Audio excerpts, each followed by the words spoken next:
S1, discrete random variables, example 1. In this example, we have 2 bags, and in the first bag there are 3 balls numbered 0, 1 and 2. In the second bag there are 4 balls numbered 0, 1, 2 and 3. We're drawing a ball from the first bag and another from the second, and we're going to work out the probability distribution of the product, that means multiply, of the 2 values. So it can be quite difficult when you're faced with a situation like this to think of all the possible answers. So what I've done at the left-hand side is I've drawn the beginnings of a possibility space. Pause the video now and see if you can complete this possibility space for the first bag, second bag, and product.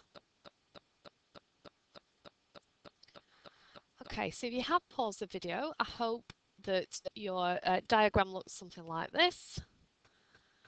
I've put the first bag on the top and the second bag down the side. Doesn't matter if you did it the other way around. And we're going to do the product. So 0 times anything is 0. So I hope you had lots of zeros. 1 times 1, 1 times 2, 2 times 1, 2 times 2, 3 times 1, 3 times 2. So they're all the different possibilities. There are 12 possibilities. So our probabilities are all going to be a fraction out of 12. Now, discrete, we know, means you can have fixed values with nothing in between. That's true here. You can't have 1.5 as a score, for example. And a probability distribution just means a table.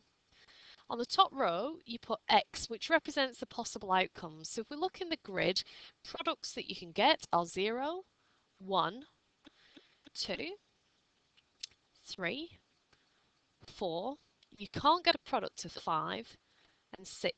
And on the bottom, we're just going to write the probability of each outcome X. So the most common one is 0, 1, 2, 3, 4, 5, 6. 6 out of 12, you could write a half if you wanted to.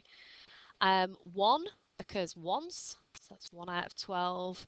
2, there are 2 of those. 2 out of 12, again, you could cancel it down.